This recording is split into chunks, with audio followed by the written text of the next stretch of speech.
deputy said.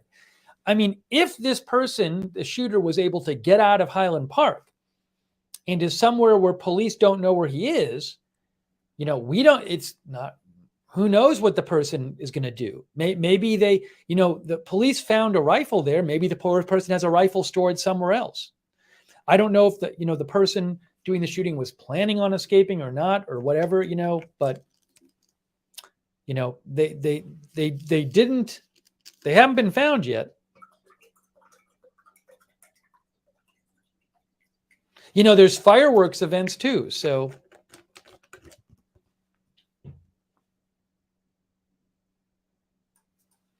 give me one moment here. Hey, everybody. Hopefully you can hear me good. He's got some more, he's been playing some video. So the next press conference is in 17 minutes. Mobile video. They're going to do a press conference also coming up. So I think I'll leave it right here.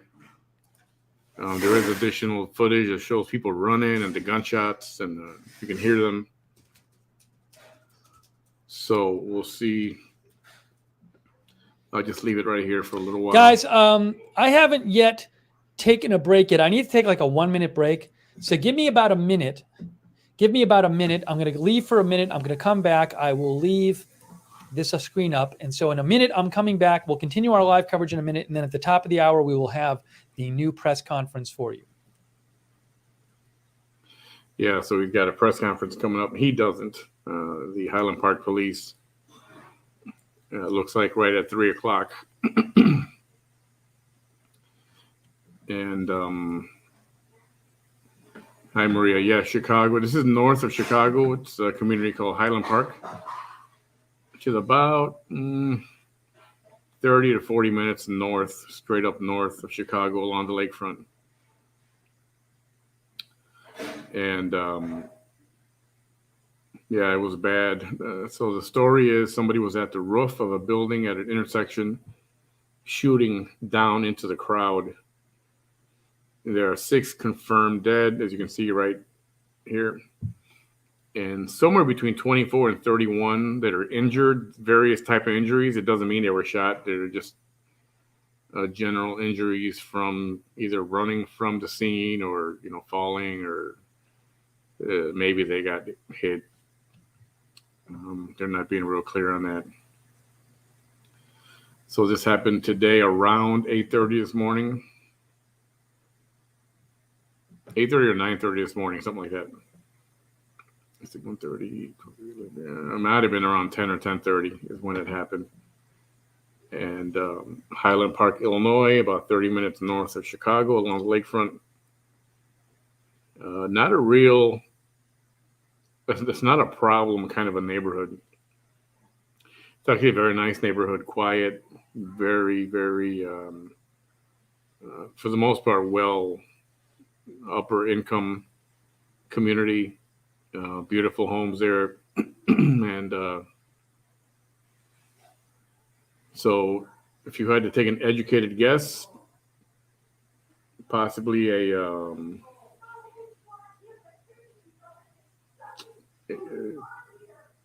home, domestic terrorism.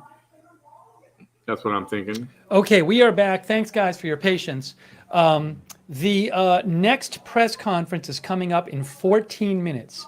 Yep. 14 minutes until the next press conference happens. We are bringing you live breaking news coverage. A shooter has attacked a July 4th parade in the Chicago suburb of Highland Park. 6 people are dead. Around 24 have been hospitalized. And the shooter is at large. Yeah, they have not caught the shooter apparently yet. Shot from a roof down Okie at Willow, the yes, shooter another shooting. This one's a little different. Police are Still searching for this shooter. I guess you'd consider a mass shooting. And we are bringing you the latest breaking news. I really appreciate you guys. You guys have been helping out. Yesterday there was one in Copenhagen also, which I very much appreciate. You can reach me on over Twitter across at the pond. We're taking and some comments from you guys. That seemed random and I'm as trying well. to check your messages regularly. I'm sorry if I don't see your message. It's just that I'm getting a lot of messages, but I'm doing my best to kind of check different sources and check the messages. And certainly thoughts with everybody in Highland Park. Condolences go out to the families of the 6 people who got killed at a July 4th parade by a shooter, and thoughts with the around 24 people who have been hospitalized. Just unbelievable this is happening. And again, this person is not in custody. So we are bringing you the latest updates in 13 minutes. I've got someone telling me it's 31 that are injured, and with injuries related to the shooting. Audio of that for you when that happens. Hey, Nadia. And just to show you the 2 videos. Check out these videos that really, I think, best show the nature of the shooting. They don't show the victims, but I'm going to show you 2 videos in case you haven't seen them, which show you, like, it really gives you a sense for how much shooting was going on and how scary, how just terrifying it was. I'll play that in a second. But again, this happened at this intersection, which is 2nd and Central, the 2nd and Central intersection. This is in Highland Park. I believe, if I have it right, that the parade was traveling down Central. It was traveling west. And we know that I saw a photo, which I retweeted, I can't show on the air, of dead bodies in this area, right over here. And I seen video of people getting treated for wounds, for gunshot victims getting treated in this area. So there were definitely people who got hit in this area. There looked like several dead bodies in the photo I saw. So definitely people who got hit here. And unconfirmed report that the shooter was on top of this building, Uncle Dan's. But that's not been confirmed, what building the shooter was on. But it's got to be one of these buildings. Yeah, he was on the roof of one of those buildings. And that's the intersection what had happened. Shooting down not into high the crowd. rooftops. And so what I'm going to show you now is 2 different videos, which we saw before, but I just want to play them again. Again, they don't show anything gory, but they really give you a sense of the terrifying gunshots. And the shots did not go on that long because police were there, and when they heard the shots, they went over to the area, but they did not catch the shooter. And they said, the police said that the shooting had stopped by the time the police had gotten there. So let's show you, and in case you didn't see it, there's a description of the shooter that was given out at the press conference about 2 hours ago by police. And that description was right here, as Brian Ented posted. White male, 18 to 20 years old, longer black hair, small build, wearing a white or blue t-shirt. Firearm recovered at the scene. Police say a high-powered rifle was used.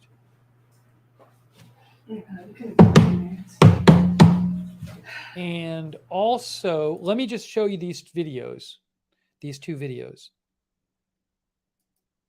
Here is one. I don't know who originally, this was posted, I guess. I don't know where this was really posted. This person, Jake Silent Running, posted it. But again, I don't know that this is the person. It seems like somebody else is the original poster. But here is one video. This is taken right basically from that intersection.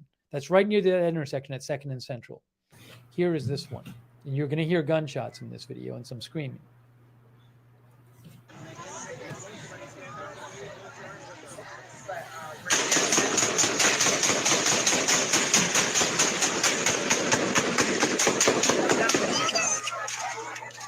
Oh my God, what happened?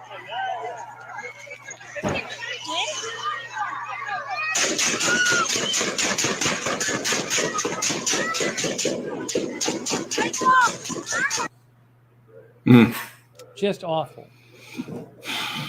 And then here is this other one, which was posted by Chicago Critter. And both of these videos, you can, we looked before, they're in the right area.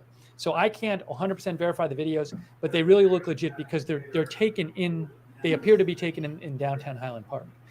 They look like it's the right area. We matched, we geolocated where these were taken.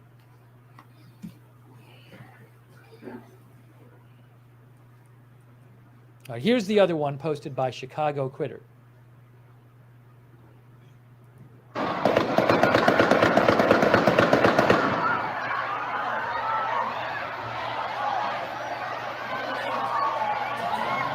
I wish you would blow it up.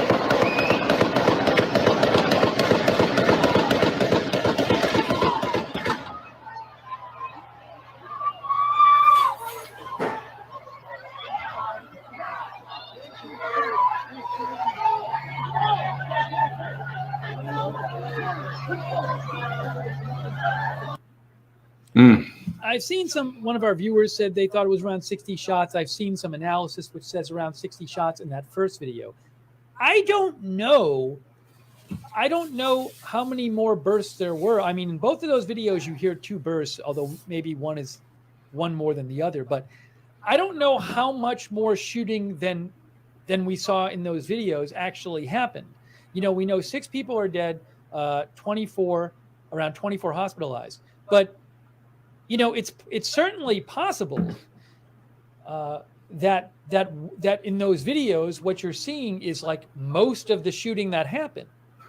I mean, depending on how the person's aim would be in terms of how many people they're hitting, but it may not have gone on for much longer than that. I mean, the police got over there pretty quick, it sounded like.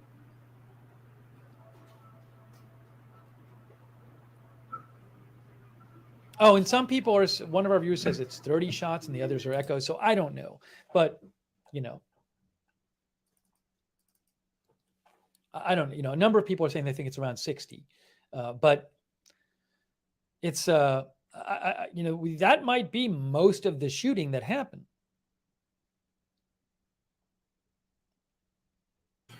So those were 2 videos of the same shooting, but from different areas. And from what I understand, that's all the shooting that there was. All right. The next press conference is supposed to be in 7 minutes, guys. 7 minutes. That's when the next press conference is supposed to be. 7 minutes from now.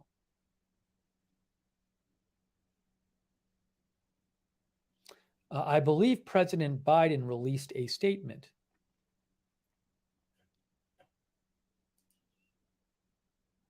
Yes, Natasha Bertrand posted this statement from President Biden.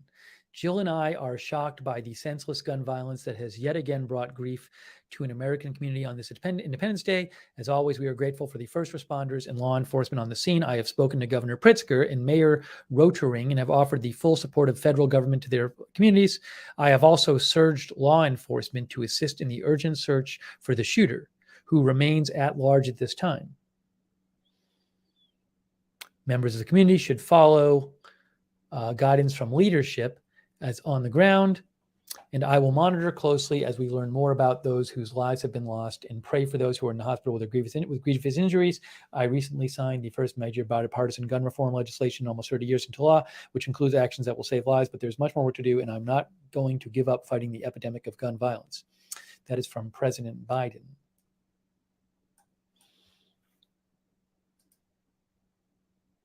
So we are waiting for the next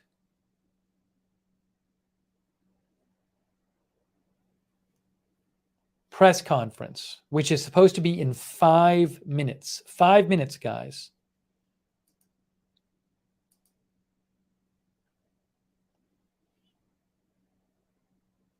I want to thank all of our YouTube members as well. I really appreciate all of our YouTube members like El Duderino, Susie May, Sarah, Jenny Lassiter, Cherry Cola, and others. Thanks to all of our YouTube members.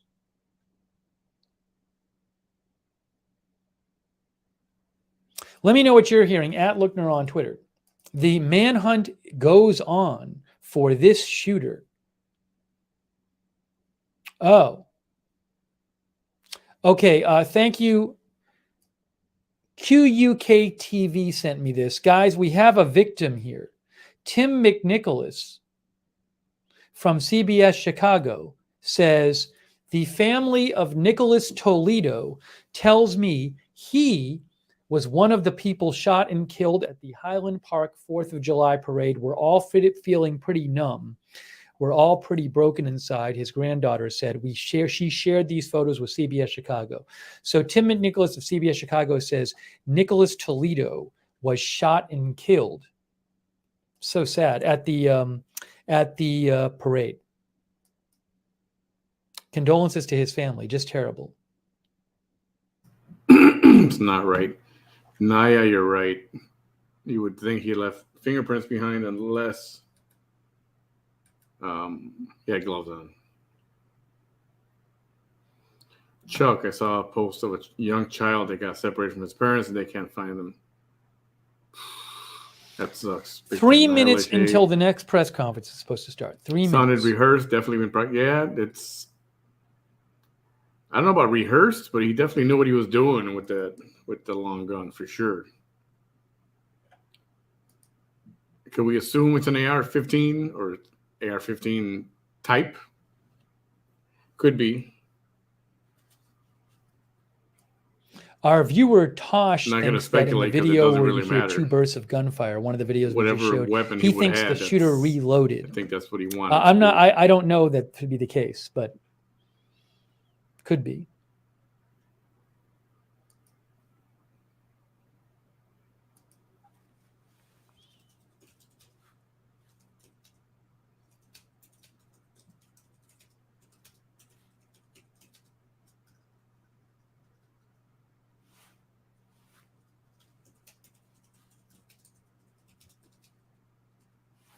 You know, hang on a second here.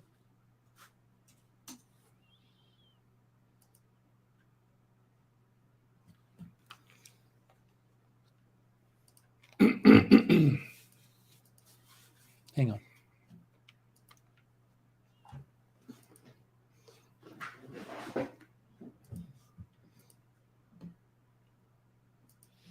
We are waiting for the next press conference. Sorry, I'm having a bit of an issue here. Give me one moment.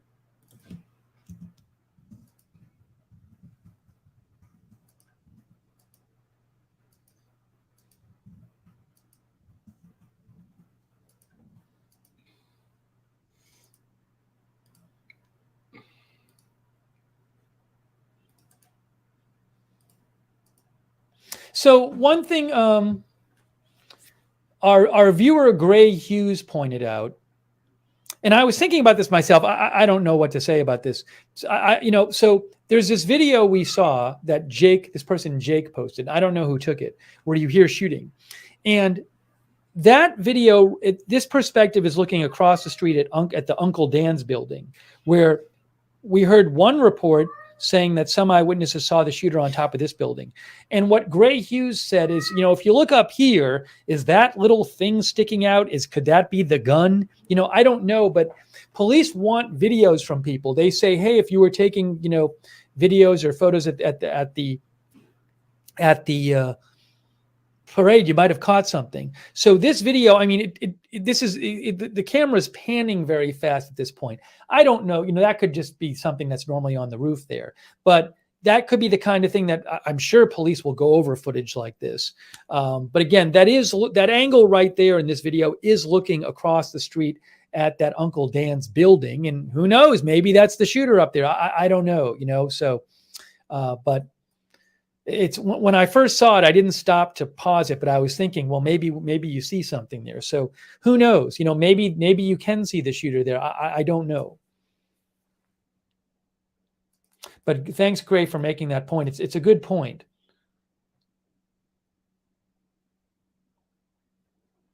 And then I would think there might be other surveillance footage that police have from the area that we have not seen. This news conference, the next press conference, is supposed to start anytime now. It's top of the hour, guys. Top of the hour.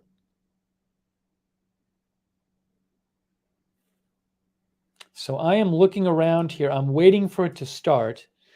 And let me just see if I have any other updates about the press conference. But it's supposed to be starting anytime now. Top of the hour.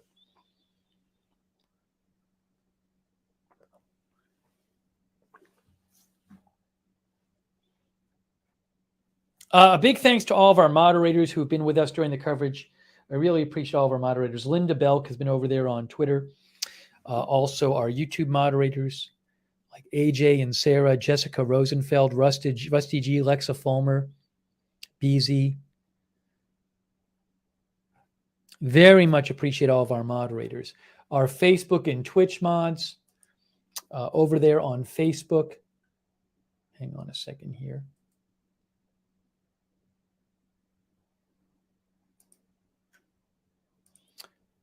Kay Lowry Body, Margaret Riley, Roxanne Betke. Our Twitch moderators, A Moment of Lovely, Bastion Girl, Duxor, I Got That Fire, Mark and NC, Papa Bear, Schultheis, Tariag. So thank you so much to all of our moderators in our chat rooms. Keeping an eye out, this press conference is supposed to start at any time. We will have audio for you as soon as it starts.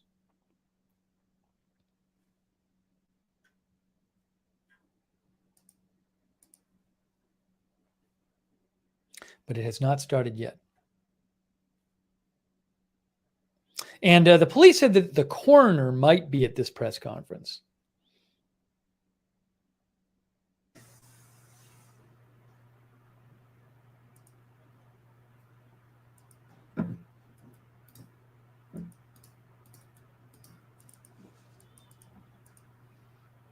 This, again, was the intersection where it happened. 2nd and Central. The shooter was on a roof at this intersection, possibly this roof, but we don't know for sure. But this is the intersection where it happens, and there is a photo showing what appear to be dead bodies over here and video showing people, victims in this area here. There might have been victims elsewhere as well, but I have seen video and a photo of victims in this area.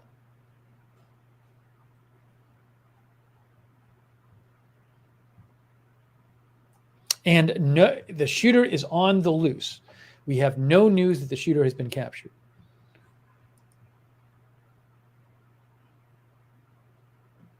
Then Misanthrope sent me this video and said, hold on a second here. What does this say?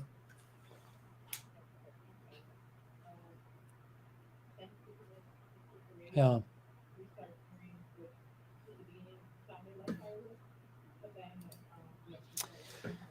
A viewer sent me an interview with a witness.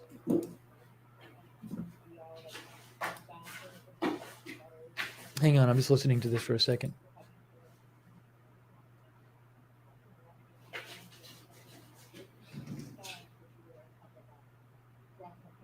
Okay, so there's a person interviewed on Fox 32 Chicago.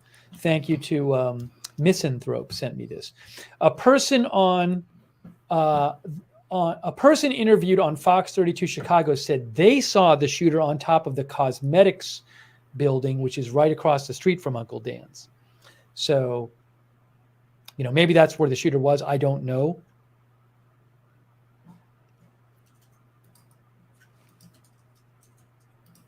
I'll show you where that building is.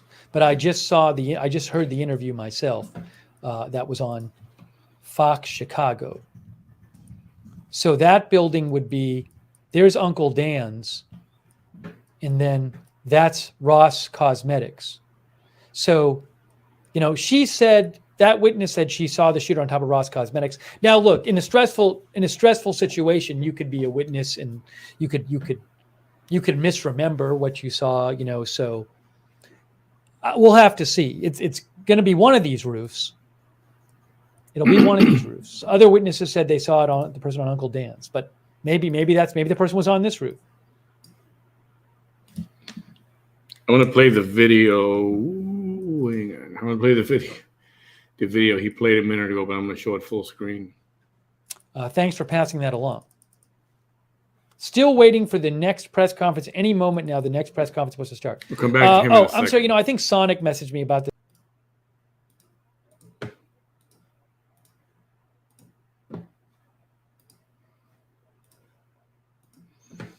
Here's that video.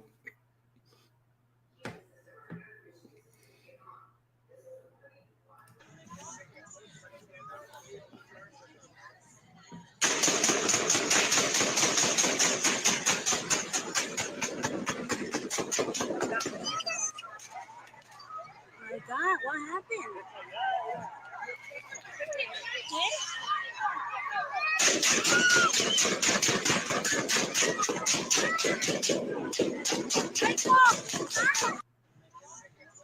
I'm going to count the shooting. That second time after the pause was like 28. I'm going to count this first set now. It's playing again.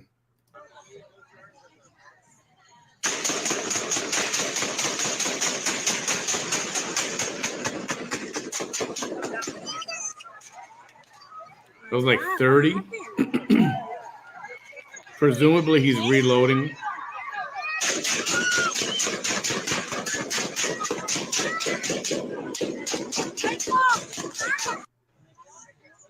It cuts off at about 28. So let's just round it off 30 and 30. So right around 60 rounds. That sounds right.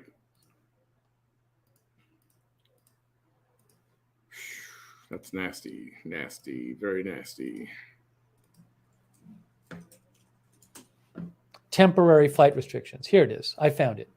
FAA temporary flight restriction. This is going to be up here.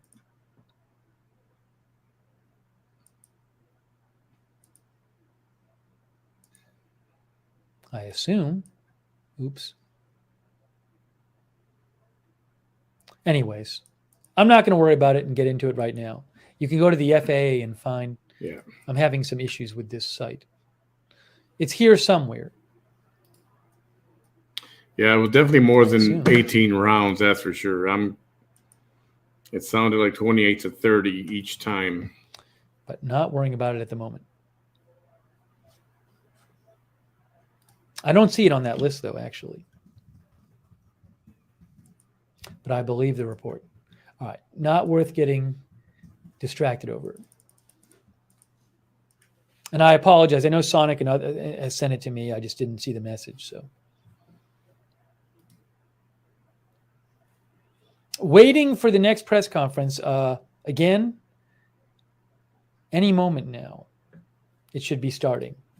Keeping an eye out. It is 4:09. It was supposed to start. It's 4:09 Eastern time. It's 3:09 local time. It was supposed to start at 3. They've been doing them at the top of the hour.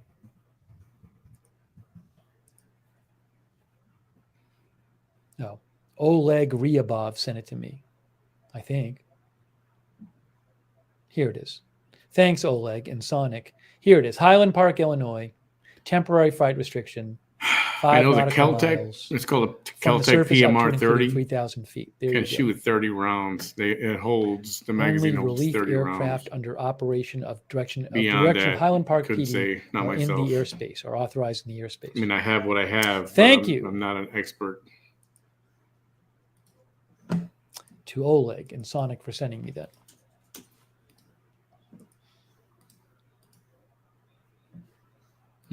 Horrible. That video was pretty bad.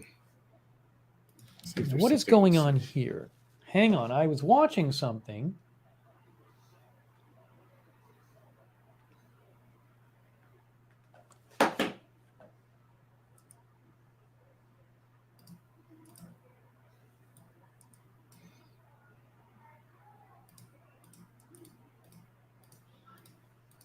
Hang on one moment, guys. I am just keeping an eye out for the next press conference.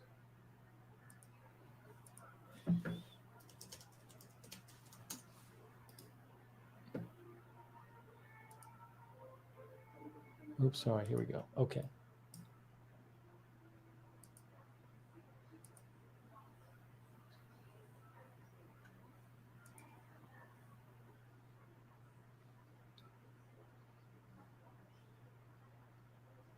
I just want to make sure I don't miss it.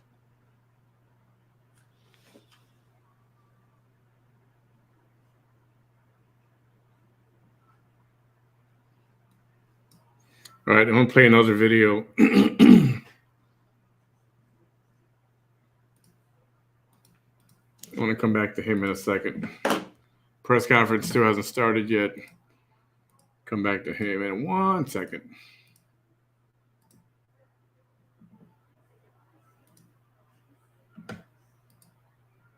Now, I'm curious, with this video we're going to play now, this person is also on a rooftop. I wonder how far away the shooter was from him or her.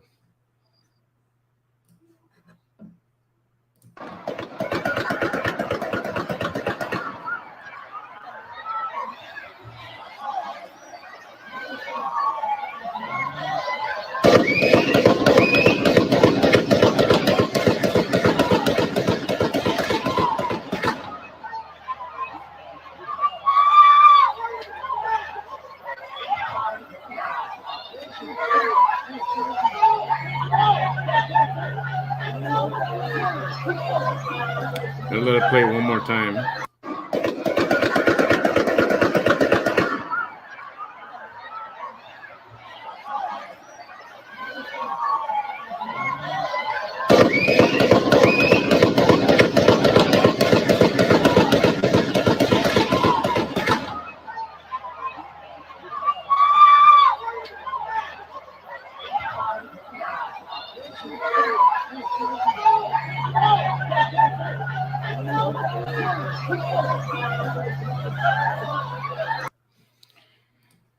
Oof, man, that's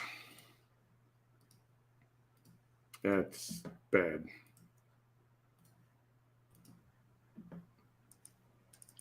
That's horrible. And maybe the police will identify. Maybe we'll hear more about the victims. Maybe police will identify the shooter. I mean, at some point, the police might have caught the shooter. They might say we've caught the person, although that hasn't come out. I mean, I don't know if we'll hear that in a press conference or if like somebody will just leak it and it'll get reported in between press conferences. Yeah. But at any moment, this press conference is supposed to start. It's interesting. Maybe there's a big update. You know, this is true. They've been starting on the hour. You say what you want. It's 13 minutes late now, so maybe there's a the big update. The guns themselves are not the problem. They got some more news. The guns themselves are not the problem. Our viewer Elizabeth thinks the public will find him once we get some info. The only description we got so far was a couple hours ago. And if you go and try and take away guns from law-abiding citizens and, you know, normal people. Hang on. I mean, you think the criminals are going to just turn their guns in and there'll be a level playing field? No. Transcribed it. White male, 18 to 20 years old, longer black hair, small build, wearing a white or blue crime will get worse if you try to take every responsible gun owner's weapon. You try to take everyone's weapon away. Even as of the last, things are going to get worse because now they can't protect themselves. People that normally are not afraid to be at home because they're well armed. Like they didn't have a name. Because none of these criminals are going to turn in their guns. Whoever thinks that is an idiot. Sorry. Oh, I remember. If you think the criminals are going to turn in their guns as well, not going to happen. Let me know what you're hearing at Lookner.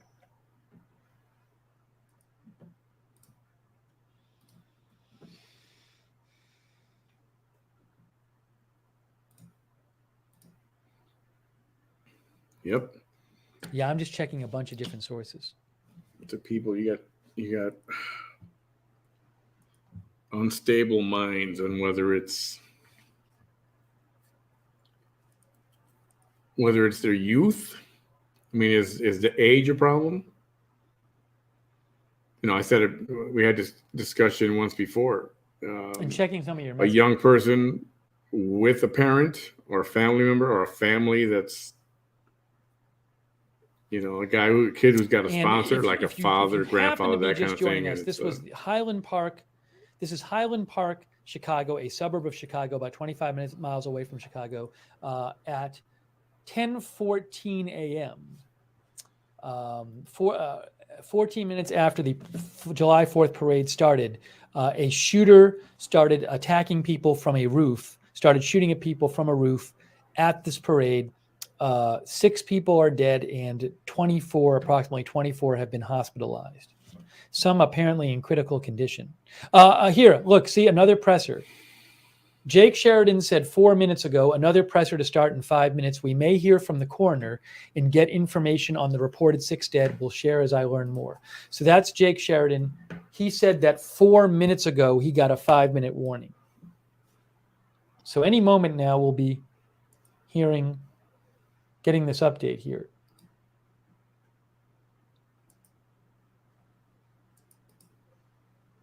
But they are not at the podium yet. I can tell you that they're not at the podium yet.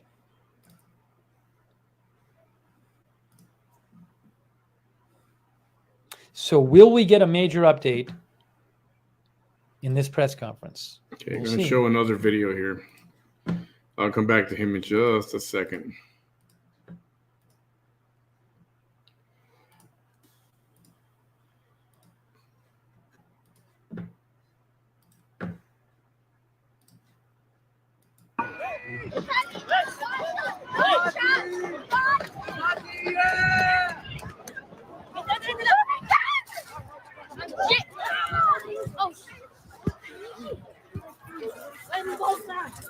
Oh, yo, oh my God, it's got shot. I can't believe I actually recorded that. I didn't record it. I just recorded. I didn't record that. I can't believe I actually.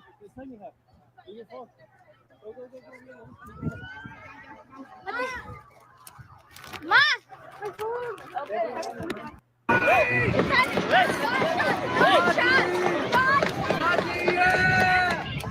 Yeah, you can faintly hear the where they were here was a little further away. Yo, oh my God, it's got shot. But you could, nonetheless, you could still hear it.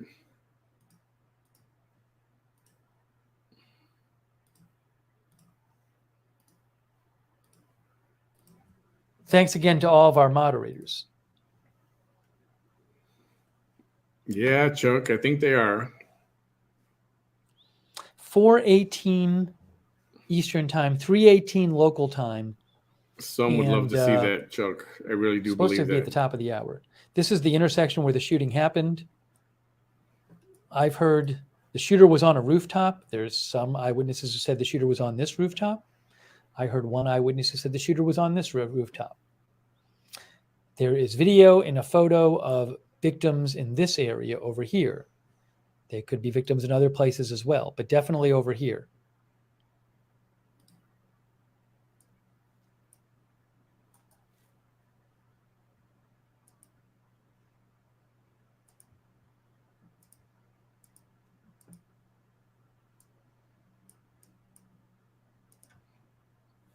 Oh my goodness. And again, sorry for the delay with the press conference. It's supposed to start at any moment. Video. So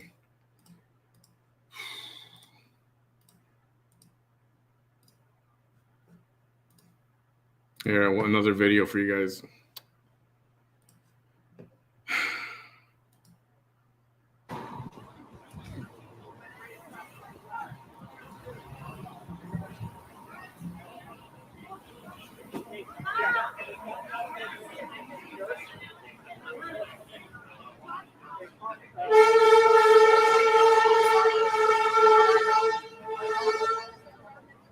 You just need to go to the hospital. You don't have anybody come here.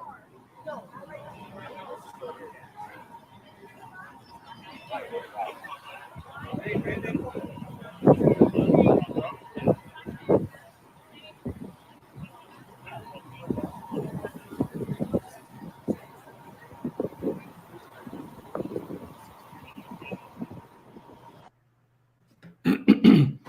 I'll let it go again one more time.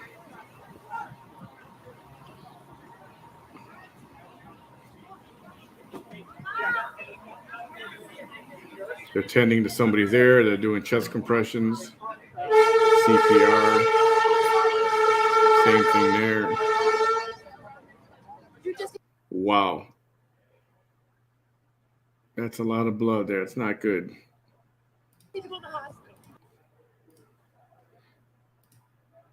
Okay, hold on.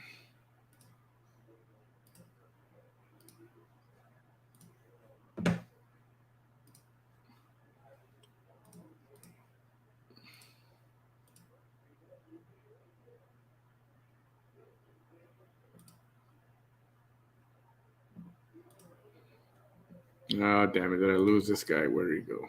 Oh, there he is. Sorry. guns drawn at times going door to door along the businesses on Elm Place. So there's an active manhunt going on. Several officers in an alley next to dry cleaner now. So do they have some information, the police, to make them think the shooter's in this area, which is a long block away from where the shooting happened? Or are they just, searching everything in the area? I don't know. But that was just posted by Jackie Kostick 2 minutes ago. And that's on Elm. It's Elm and 2nd, I think. So the shooting happened at this intersection here, and Elm is over.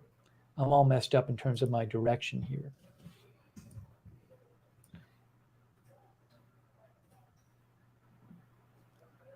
I think I'm like upside down or something.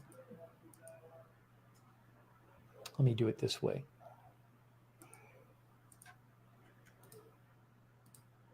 Yeah, so that's the intersection where the shooting happened. Elm is, where is Elm? Now I can't find it. Oh yeah, it's a block north. I think I had the map upside down before. Elm is here. So you can see Elm is like a long block away from where the shooting happened at this intersection. So she says that there's that police activity going on. So there's where the shooting happened, 2nd and Central, and she is at this intersection up here. Actually, I think she's right over here.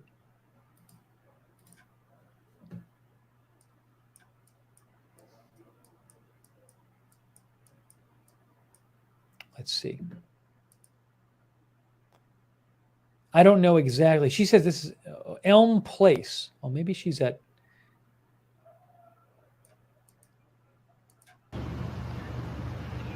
She said Elm before. I was assuming Elm was right.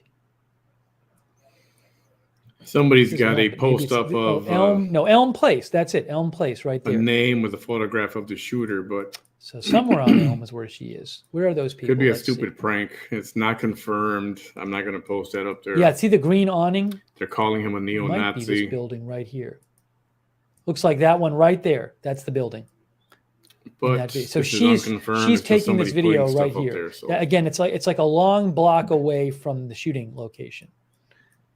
But that building right here. If this is right, it says it's a 27-year-old neo-Nazi.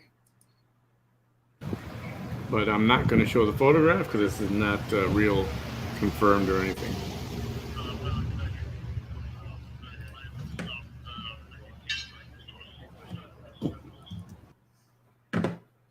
So an update from the manhunt. We're still waiting for this press conference to start. It is definitely late. The White Sox are canceling post-game fireworks. Chicago White Sox, our scheduled game will take place, but the post-game fireworks celebration is canceled. Highland Park is a suburb of Chicago in Illinois, about 25 miles north from Chicago. 2-minute warning on press conference. Natasha Korecki, 2-minute warning on press conference, guys. This may include more specifics from the Lake County coroner on the deceased victims. So we are waiting for the live press conference. It is supposed to start any time now. 2-minute warning on the press conference. We will bring you live coverage.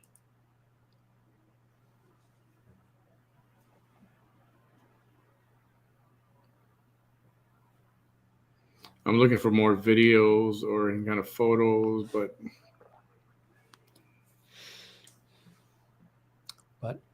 anytime now. But it is starting about a half hour late. I have my eye on it. I'm literally looking at a feed of it. Oh, it's about to start right now. Here it is. Highland Park, this is Sergeant, Lake County. Hang on. I'm gonna give you the sound in a second. Hang on. On your screen. I apologize for that delay. We're going to start right away with Commander O'Neill, and then we have some representation. Coroner Jennifer Bannock, Lake County Coroner, is here. And we have representation from the FBI and State Police as well. Commander O'Neill, Highland Park Police Department. Last name is O'Neill. As you know, an active investigation continues into the shooting at the Highland Park 4th of July parade. The parade route in downtown Highland Park and the central business district remain an active crime scene. Therefore, we highly recommend that individuals living in this area to continue to shelter in place. This area entails Green Bay Road to Laurel Avenue to St. John's Avenue to Elm Place. The investigation and most law enforcement personnel are focused in this area. Individuals outside of this area no longer need to shelter in place. However, we urge everyone and anyone to remain vigilant and immediately report any suspicious behavior in the community. The Lake County Coroner is on scene assisting with the investigation. Highland Park Police are collaborating with the Lake County Major Crime Task Force, the FBI, the Illinois State Police, county and local law enforcement agencies throughout our area. While no one is in custody at this time, a very active apprehension effort is currently underway. Individuals with knowledge of the incident, persons of interest, including photo or video evidence from the scene or area, are encouraged to share them with the FBI by calling 1-800-CALL-FBI. That's 1-800-CALL-FBI. Regular updates are also being posted on the city website at www.cityhpil.com. Thank you. Corner. My name is Jennifer Bannock, Bravo Alpha November Echo Kilo. I'm calling with an update on the coroner's investigation. So far, there are 5 dead on the scene. Those decedents have been identified, and we are working on notification for those families. There is 1 additional decedent that was taken to a local hospital. Thank you. All right, again, very active investigation, and we'll try to answer what questions we can without negatively impacting the investigation. I can tell you our investigators, in collaboration with the FBI and our federal partners, are making significant progress. So we're moving forward, and that's where we're at right now. Deputy Chief, were you able to glean anything off the gun that was left, numbers or anything back to where this might have come from? The gun is certainly being heavily investigated by the ATF, our federal partners, and we are working on that aspect. Can you tell us what kind of gun it was at this point? Right now, what we're saying is it's a high-powered rifle. Beyond that, I'm not going to go into much more. Eventually, we will. When we feel comfortable releasing that information without giving out information we don't want out there at this point, we will put that out. This is a question for So she said Yes. 5 Tell us dead. exactly. You said you were able to identify them. Are they children? Do they age range? I tell you that the decedents on scene were adults. Is there an update on how many are injured at the hospital? We're saying it might be more than 2,000 at this point. So my name is Joe Schrage. I'm the fire chief for the city of Highland Park.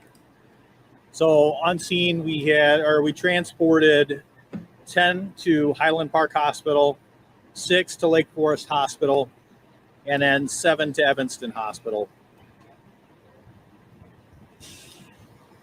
In addition to that, there were walk-ins at different hospitals, people that self-transported and drove themselves. So the numbers are a little higher than the transports by fire.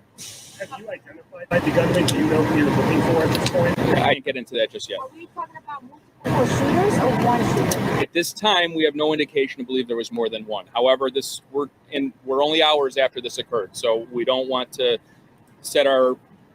narrow in, and we want to be very broad and look at this in totality. Talk about how they're doing a search. Right now, there's 6 fully manned armored vehicles right down the street.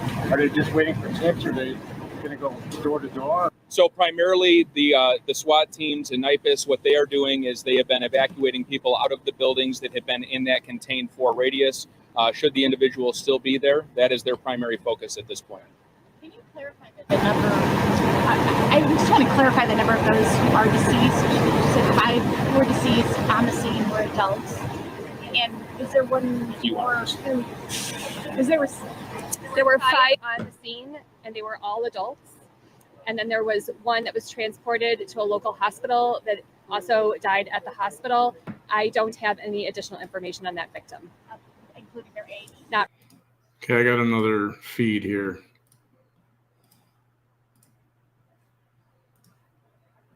Continuing the investigation and clearing businesses and buildings.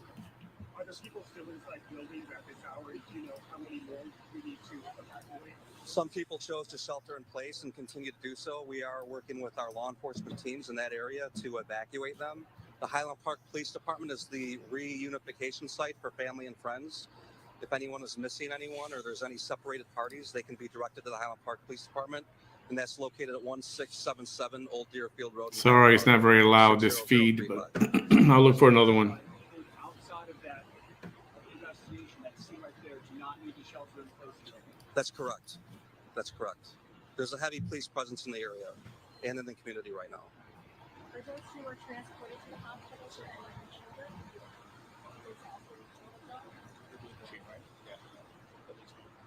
At least one of those was a child. I don't know whether or not we transported, but do not know the outcome. And now they're saying one of the deceased is a child. Great. Just the child. I'm going to change feeds here.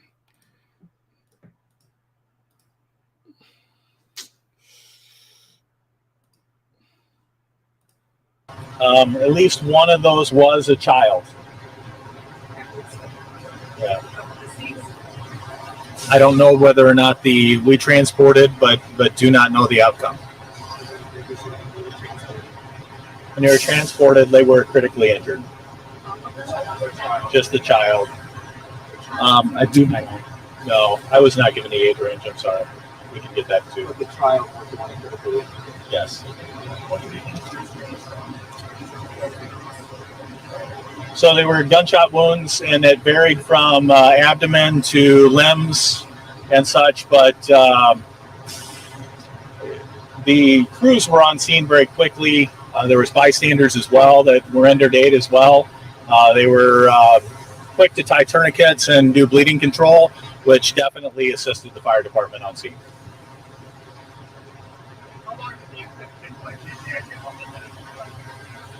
Manner. I'm sorry, can you repeat the question?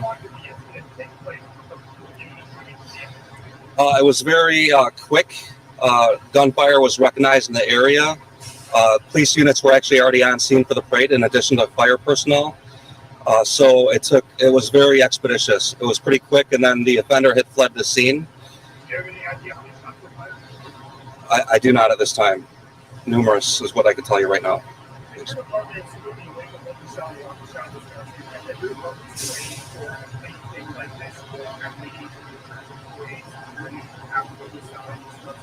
Yes, the Highland Park Police Department has a high level of training. We historically, currently, in the future, will train in rapid deployment, rapid response. Also, rendering aid is a priority for our agency. And this morning, that was done quickly. We were able to get medical personnel in quickly to start evacuating wounded parties. And that also included using police vehicles in addition to fire department ambulance vehicles. And many people self-transported too. Just touching on that question, there's a high level of training for all agencies in Lake County, and I think that you're going to hear accounts of how quickly Highland Park Police Department responded and did exactly what they were supposed to do. But right now we want to focus on the victims and ensuring we're catching the offender.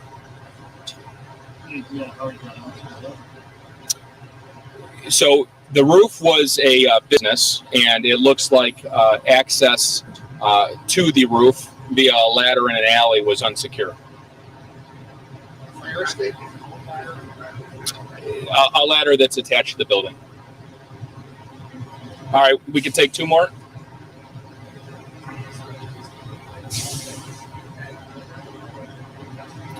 That's what we're still working on determining. We've had dozens of police canines out here, drones, and other technology we're using to locate and see if it can assist us in the investigation. Any further details on the suspect description of vehicle description? Not at this time. That initial description does stand. All right.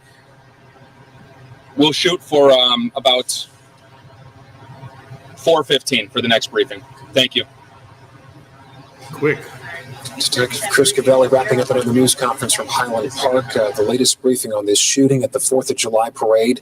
Just to recap some of the information that we learned, confirmation that of the 6 people that were killed in this shooting, 5 people were pronounced dead on the scene. Those were adults.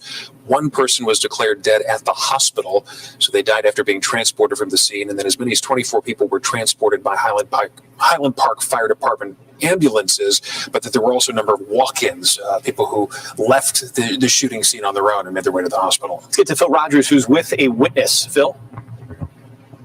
Yeah, Stefan, this is Marianne Sendick. Very lucky. They were coming to the parade, but they were delayed by just a minute, and they literally arrived just as the gunfire ceased. Marianne, what did you see when you walked into this situation? And you were up there at 2nd and Green Bay. I'm sorry, 2nd and Central, yeah. So as we got up to Central, the first thing I saw was a gentleman who had been wounded on his leg, and people were attending to him. The next thing I did, I looked left, and my thought was, does he need help? And then I looked left, and I saw 3 bodies, blood all over the street. and people just running, scattered. Next thing were 2 officers with their guns drawn and a body shield trying to get us back down north on 2nd, to get out of the way and hide, rushing, just trying to get everyone in buildings so that they're safe. They were locking up businesses. It was so chaotic. It was terrible. Now, you're describing a horrific scene that literally is almost the second the gunfire stopped. Exactly. Like literally, we walked up right after it was complete. And my thought was, just getting my daughters back to the car, getting them safe. But it was horrible. I'm going to guess that you also were wondering if the gunman was still right there and you were in danger. Exactly. Where was he? And then we saw people that were actually coming that had no clue what was going on. So, and it just all happened so fast. So there weren't a lot of police on the scene yet. So as we were trying to get somewhere safe, we saw all these different precincts, police coming from everywhere, and everyone was trying to help everyone. People telling people, don't go up there. There was a shooter. People were shot. There were people that knew that were trying to run away, and all different ages. I helped this man. He was in a walker. He was walking back, trying to get out of there.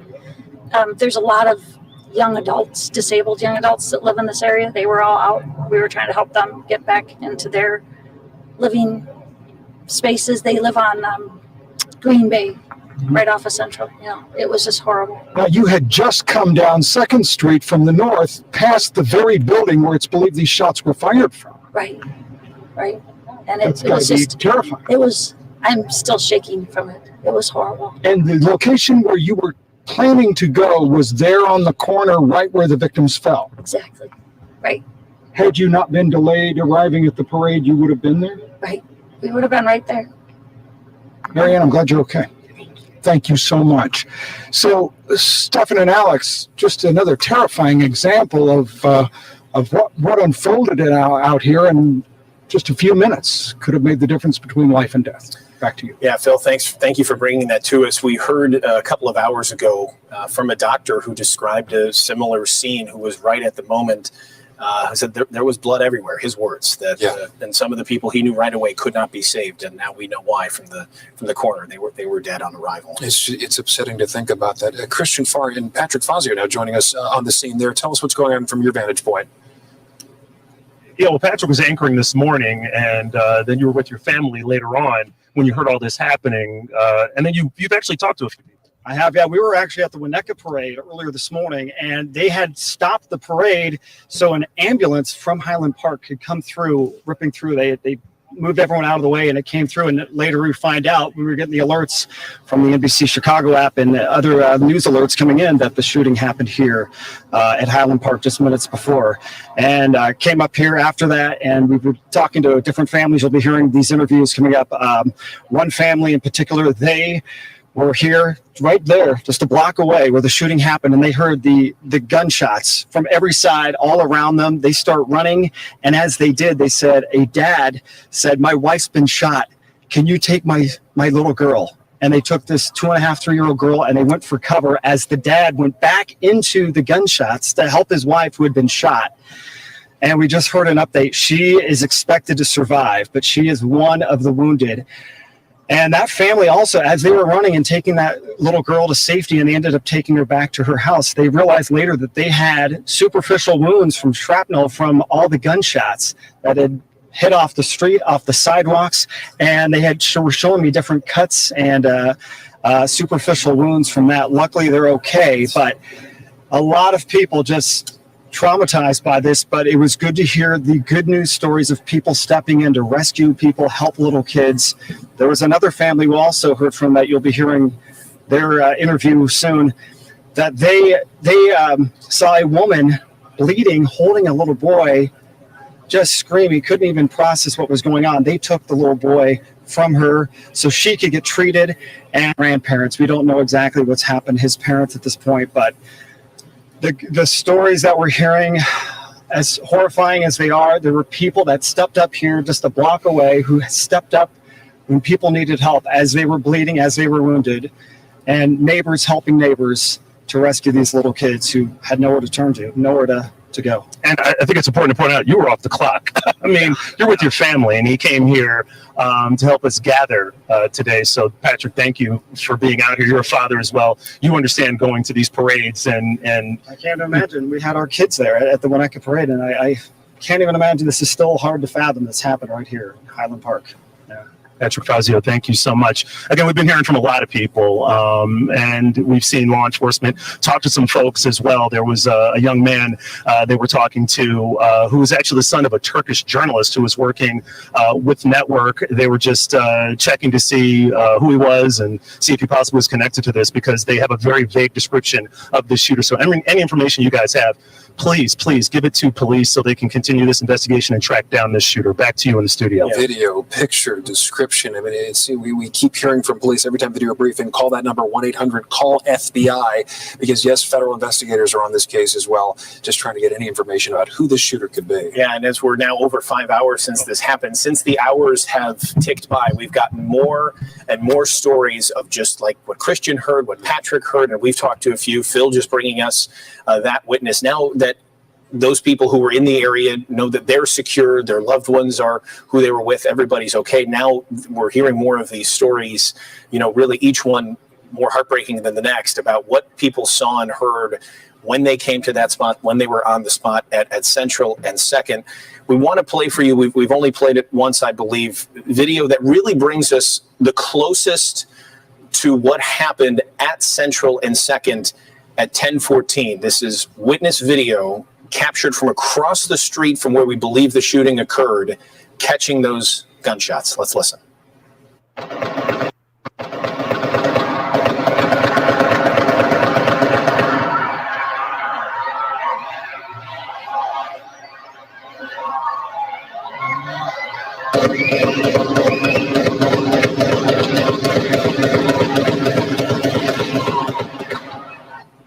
Just gunshot after gunshot, the screaming, the shock, the panic. You see what looked like bicycle riders in the middle of the street, not knowing what to do, not being able to decipher the shock of just hearing gunfire in the middle of a 4th of July parade.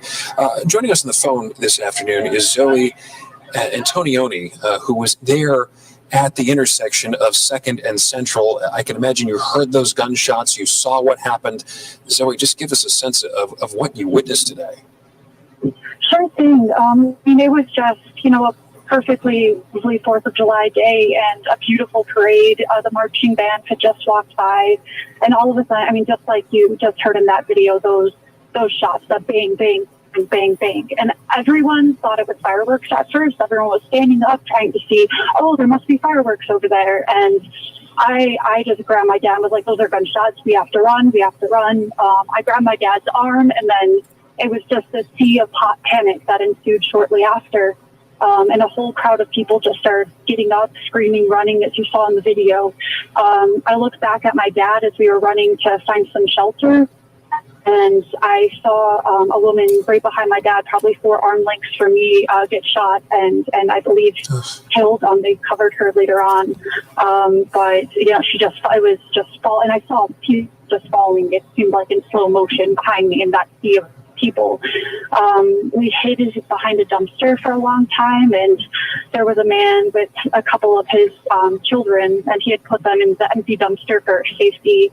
And he had another family member that was out still at the parade. And he's like, I have to go find him. Can you watch him? So I watched the kids. And we just, I didn't want the little kids to know what's going on, either did their father. And we just pretended it was a game. I was like, yeah, we're playing hide and go seek. And they had a dog. I'm like, hey, you're going to hang out with the doggies, fireworks, oops. And so, we all kind of united in trying to make these kids feel happy, all of us hiding in that little corner. And then we ended up getting into a sporting goods store on the corner and hiding in the basement there. And there were a couple people in the basement with us that had been shot, that were shot on the street and had hit as well. A man had been shot in the leg and was just bleeding. And another man, his ear was shot off. And it was just Yeah, it was just everything you never think you're going to see in your life.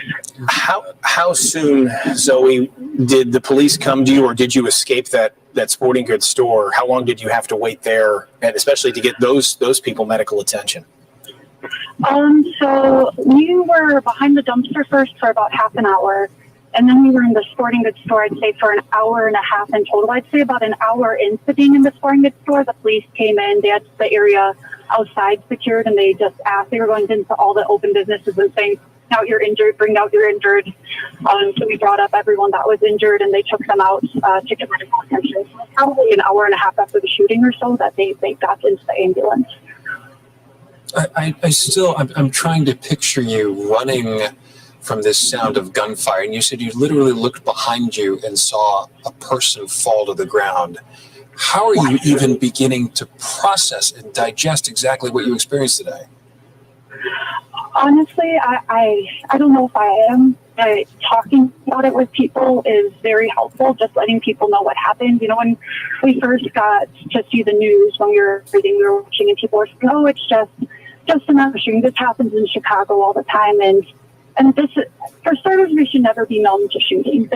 These are lives lost, and this is a family holiday, a family parade, and to just see all of these people need to know this is terrible. This should never be okay. We should never be numb to this. This is completely just despicable.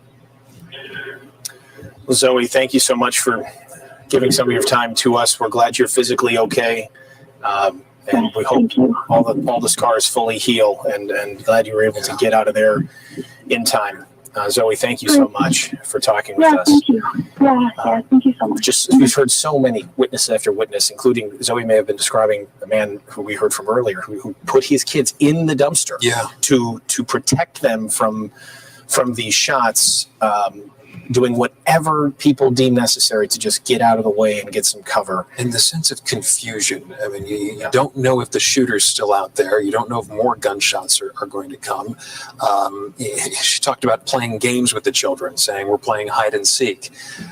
It's just heartbreaking to think about all the children that witnessed and had to experience this. And sadly, you wonder if there are children that don't have parents or loved ones that are coming home tonight. Right. We also heard from authorities that there was one child taken by ambulance from the scene in critical condition. We're talking about awful wounds, as one doctor described, wounds of war from people at a 4th of July parade, at an Independence Day celebration where we celebrate our country declaring independence and creating a new nation, and all these wonderful things, memories we cherish of this special day, now tarnished by bloodshed and heartache in Highland Park this afternoon. It's truly hard to come to grips with, and you can hear it in Zoe's voice too.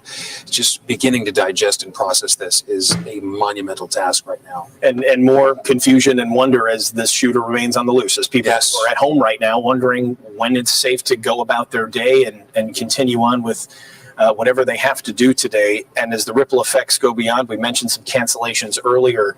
We want to tell you that the Chicago White Sox just announced they're going to hold a moment of silence before tonight's game. They canceled their post-game fireworks in light of what happened today in Highland Park. Here's a statement from the team, quote, "Our hearts are with the Highland Park community. The entire Chicago White Sox organization expresses our deepest sympathies to the families and friends of the innocent victims of today's horrific shooting and all of those who have been affected by this tragedy," unquote. So we have a lot going on right now because this is still an active scene. We know that they have blocked off several streets in the area of downtown Highland Park as they investigate this case. We know this is the area near Green Bay Road, Laurel Avenue, St. John's to Elm Place. That zone is essentially frozen while police have flooded the area and begin looking for evidence, looking for surveillance video, recovering a weapon that was on that rooftop, but also trying to assess the wounded and the dead there at the scene.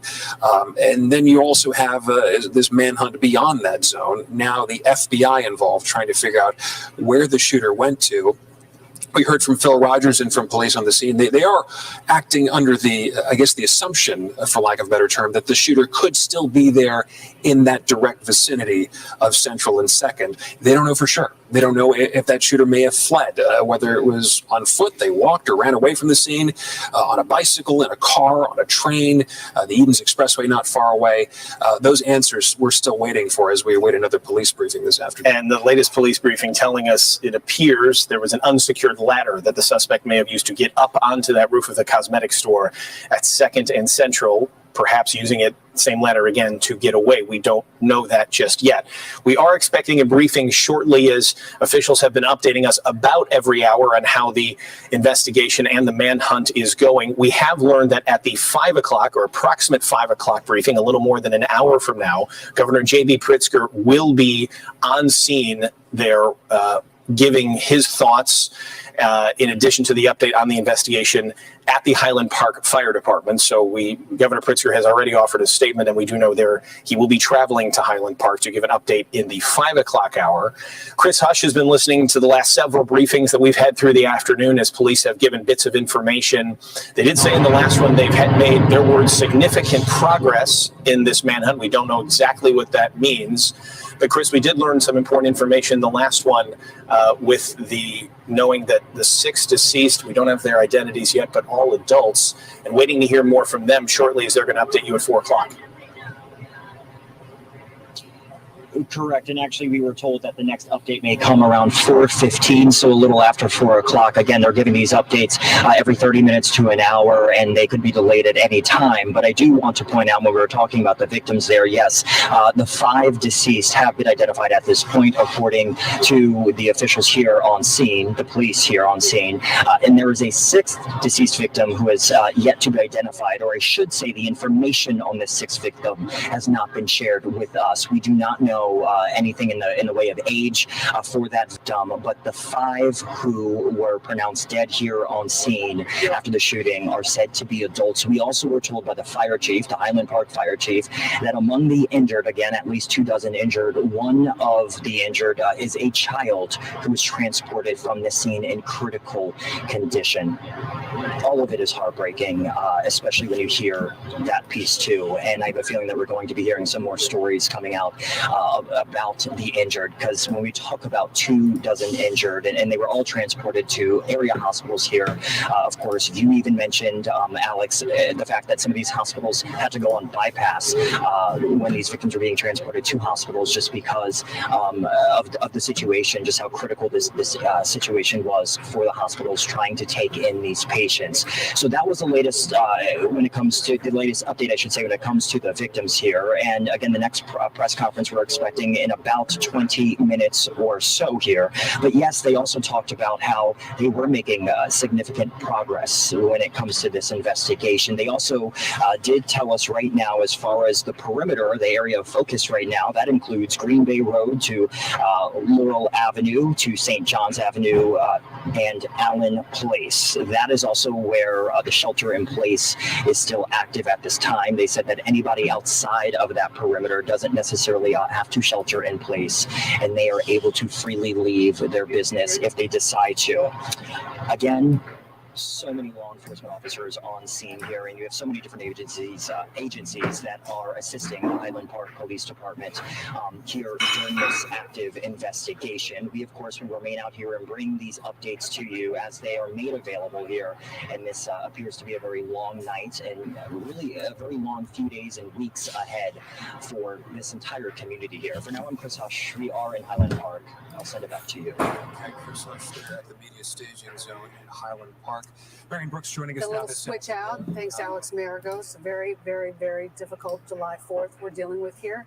Hard to imagine what these families are going through, what this community is going through. I know at large, we're all sort of feeling this, and it's shocking. Something as sacred as the 4th of July is something as celebratory, a parade erupting in violence on a street in our area.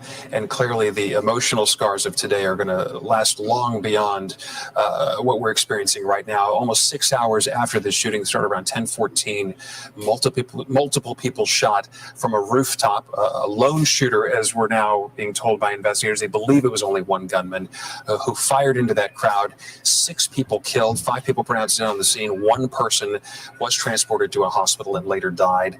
24 injured. We don't have a specific list of the condition of those injuries. We know it ranges from injuries from people who fell and maybe were trying to run away from the gunshots, other people that were actually shot and wounded, as we're hearing from witnesses as well. So still trying to ascertain some of those injuries, and potentially we could see those numbers change, as these are only preliminary numbers issued by law enforcement. All right, we'll try to get more and more into that. We want to go right now to Chris Coffey, who is near the hospitals where some of these injured people are being treated. What are you hearing there, Chris?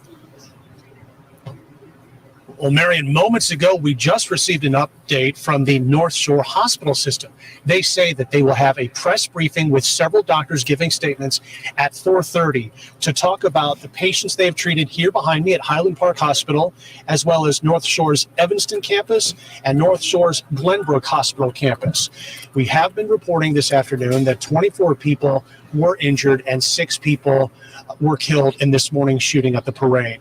Now, doctors say that when they heard about it, they mobilized quickly. They had 20 new doctors coming to the hospital. They had more nurses and support staff to help everyone. They also have mobilized emotional support counselors to help friends and family get through this tragic time.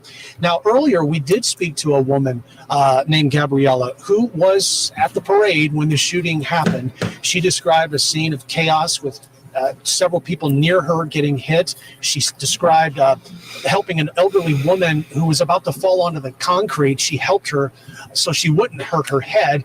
And she also talked about going into a nearby business for shelter.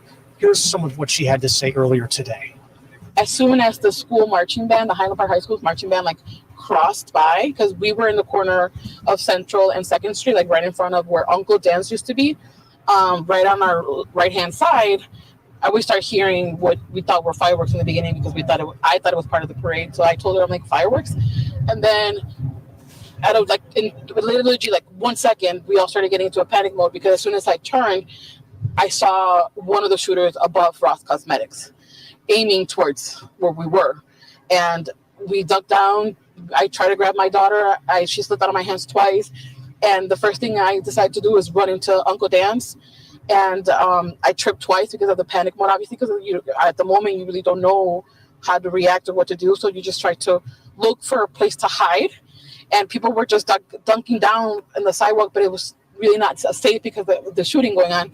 And as soon as I get up again, because I don't know if it was reloading or whatever, I was able to start walking towards, but my legs were very shaky. Try to walk towards Uncle Dan's, and I bumped into a 95-year-old lady. And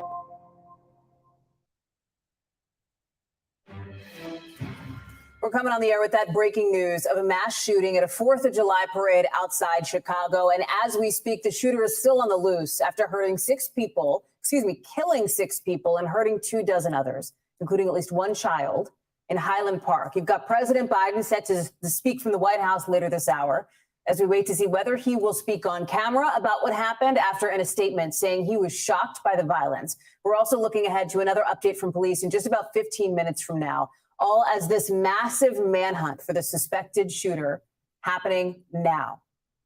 Accused of killing those 6 people, at least 5 of them adults who died at the scene. The gunman apparently firing from a rooftop, targeting the spectators who showed up for this parade. Hundreds of people, look at this, some of them with blood on them, sprinting for cover when this happened. Many sheltering in place with the shooters still on the loose. The Lake County Sheriff's Department says the shooter's a young white man between the ages of 18 and 20. He's got long black hair, a smaller build.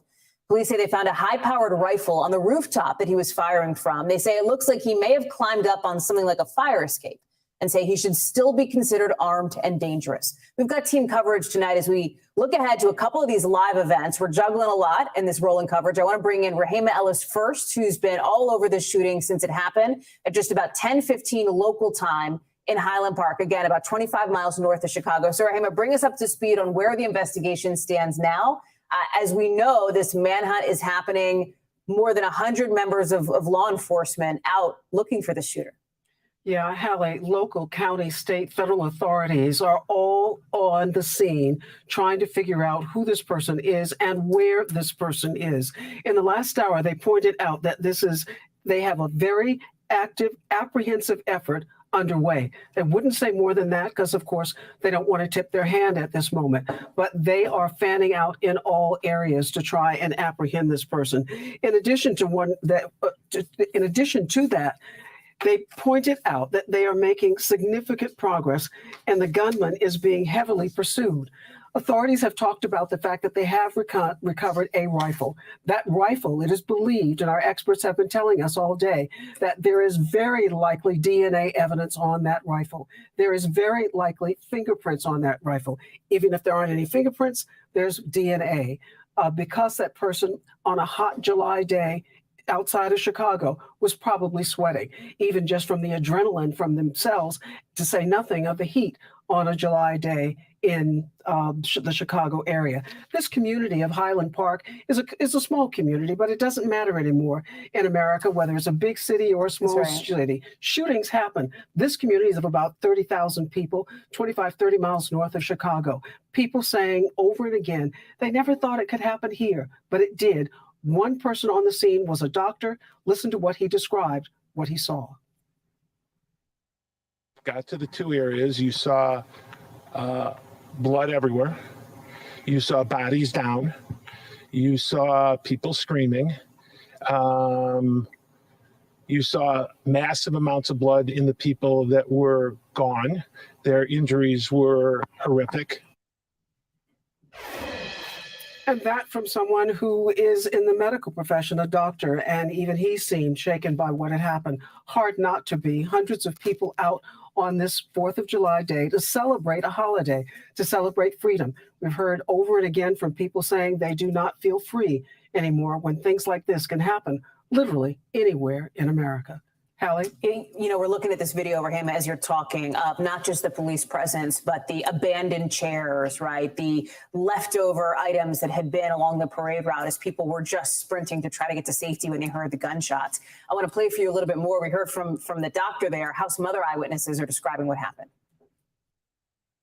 We heard shots. It didn't register to me that they were shots. But then people started running. All these people were running at us and they were screaming that there's a shooter and to run. And then the sirens were so loud and just people were just running at us. And then we were running. That's Kristen Carlson, Rahima, who I spoke with just around maybe 2:30, 3 o'clock. She had seen kids, little kids, she says, at least one little, maybe 7, 8-year-old separated from family. They were trying to reconnect the family together. She brought like a dozen people to the backyard of her mom's house where they were staying in Highland Park. Yeah. What is important to note here too, Rahima, is that police say this was, in their view, completely random. This was random, and they say this was intentional. Yeah, which is interesting positioning to describe this. If it's random, how is it intentional? And if it is intentional, this person, according to authorities, accessed that roof by an unsecure ladder that was on the outside of one of these buildings, of the building that he apparently climbed up onto, and from a sniper-like position, rained gunfire down on this crowd. And so why was it random? Authorities and our experts in this area are telling us it's very likely that this person had an opportunity to, quote unquote, case the area to see what was going on. And clearly they knew that this was the 4th of July. Clearly they knew there would be hundreds of people there and they would be easy targets. Hallie? What else has struck you, Rahima, as we've watched this coverage really for hours now today as this has unfolded? When one mother said that she just grabbed her 3-year-old daughter and ran, and her daughter was totally unaware of what was happening, as were most people. The adults weren't aware of what was happening, but they do know that there was terror. They were being terrorized. She said her daughter was thinking about the candy that they had left behind. Children coming out to a 4th of July celebration, all they want to do is have a good time and make good memories. Now the question becomes, will they be able to forget? Will they be able to unsee what they saw, unfeel what they felt from this day? As one woman said also, she didn't think that the fire shots that she heard, the pop, pop, pop, could be happening in her community, a quiet suburb north of Chicago. She said, for one thing, it was Highland Park. The other thing she said, it's daylight. It's not the cloak of darkness that someone can operate from. And again, as we've heard so many times in instances like this, people think that it can't happen to them. This community now tragically knows that they are not immune. It can happen anywhere. Rahima Ellis, thank you for your reporting. I appreciate it. I want to bring in now Gavin Solinger, who was at the parade with his family when the shooting started. Gavin, can you hear me okay? Yeah, hi, Hattie. Nice to talk to you. I wish we didn't have to, you know. All right, let me switch coverage right now.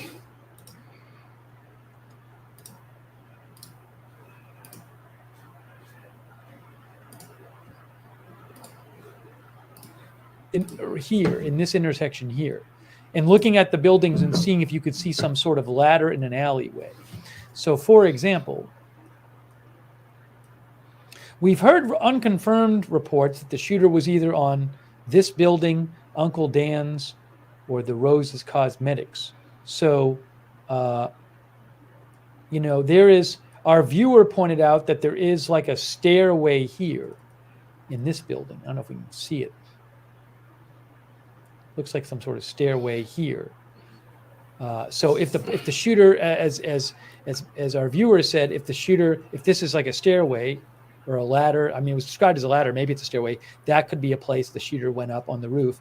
If the shooter was on this roof, you know, I can't really make out here ladders. But, and by the way, this could be an older photo, so I don't know what ladders are there, but, you know. They said that the shooter accessed the roof from an alley. So,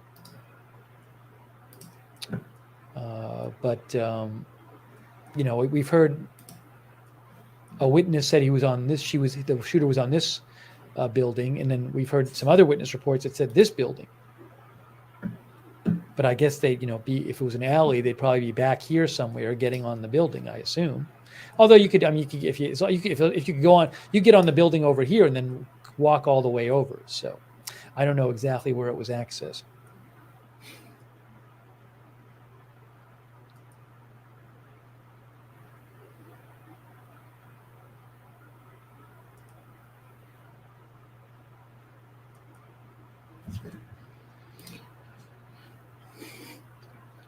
What is this?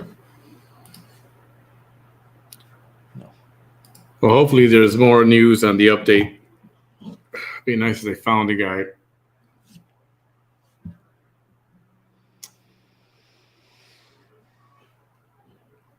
You know, it is a mostly Jewish neighborhood. All right, we have city. 6 minutes until. So I'm going to guess it was a press conference is supposed to start, according to the FBI. Targeted hate crime. That's what I'm thinking as of right now. Anyway, local time, which is in now 5 minutes.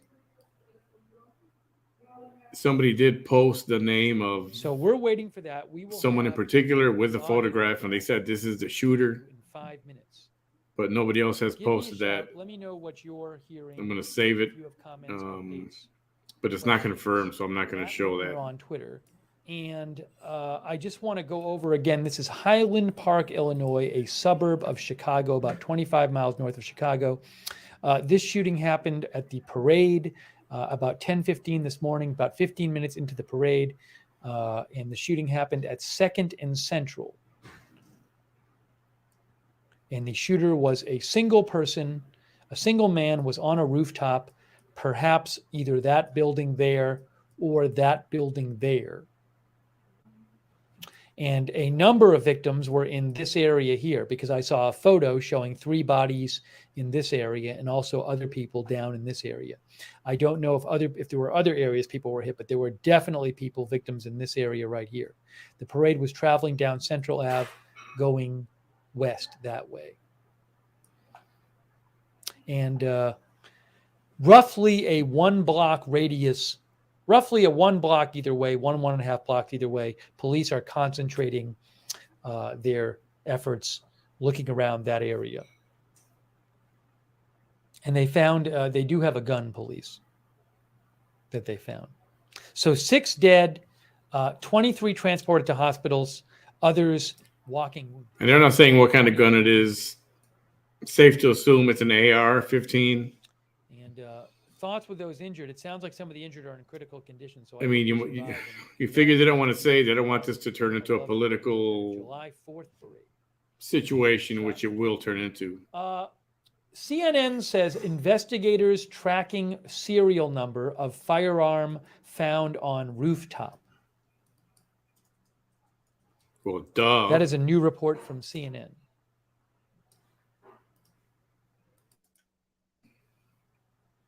They are saying now investigators tracking serial number of firearm found on rooftop.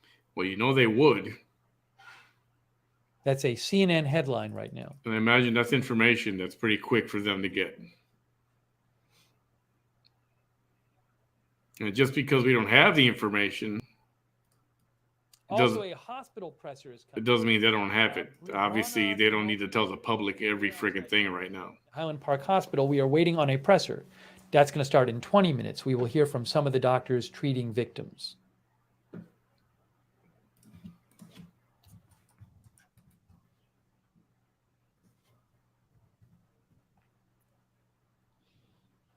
In case you haven't seen it, let me just show you again these two videos that I think really show how terror I can't even think right now.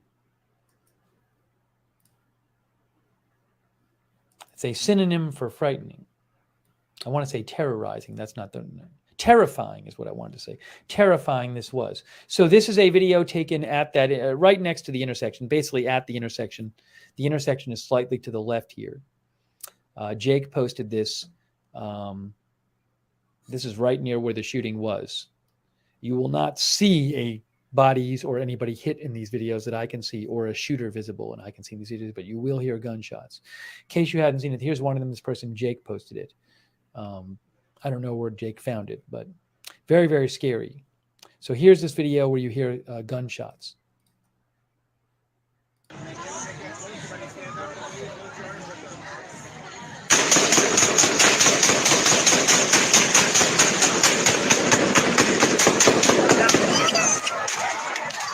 My God, what happened?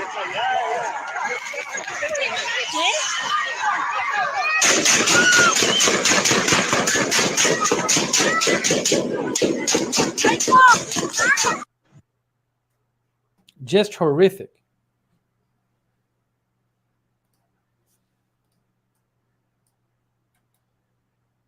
Police said the shooter used a high-powered rifle. So that's one of the two videos I wanted to show you. And then Guitar J thinks it was a 30-round magazine and then reloaded. That I cannot confirm. This is one by Chicago Critter. This is also, it is, both of those videos are located in, we've geolocated them. They're in Highland Park. So they look legit. Chicago Critter posted this one right near the intersection.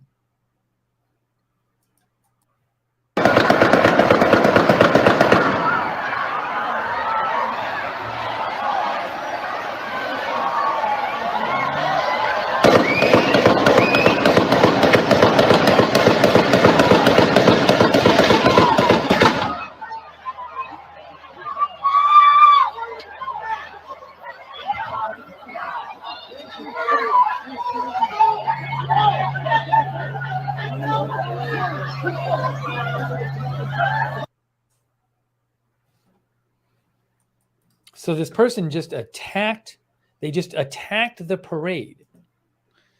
Hang on a second here. I'm going to switch feeds. I got another live.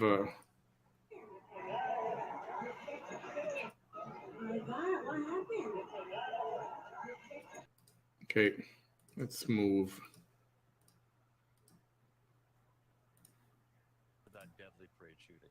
ABC 7's Rob Elgis has more on that. Rob? Yeah, Liz and Robbie, FBI Chicago tweeted this out right at the start of our 4 p.m. broadcast. Next press conference held at approximately 4:15 p.m. this afternoon will be carried by all major networks. And you've been mentioning this. Any member of the public with the photo or video of today's incident should contact Highland Park.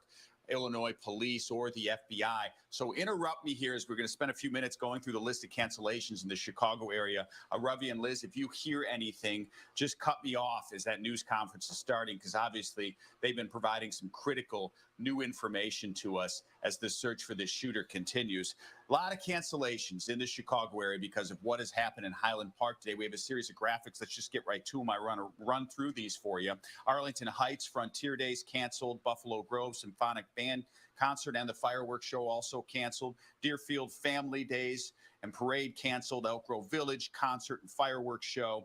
Evanston, the parade was canceled earlier. Concert and fireworks show gone. Glenview parade and fireworks show canceled. Some of these may be parade. Those are already passed because those were going to be earlier in the day, but we're going to show you the fireworks here as well. Itasca fireworks show canceled. A Lake Forest Festival and fireworks show has been canceled. A Libertyville fireworks show, Morton Grove parade, Mount Prospect parade, and Lions Club Festival and fireworks show canceled. Northbrook parade and fireworks show canceled as well. One more screen to show you. Park Forest parade and concert, it's canceled. Rolling Meadows, the fireworks show has been canceled. Six Flags Great America up in Gurnee, that fireworks show is not going to happen tonight. In Skokie, near Highland Park, that parade canceled. Also the fireworks show this evening. Waukegan's fireworks show this evening canceled. The White Sox down at White Sox Park, that fireworks post-game fireworks show has been canceled.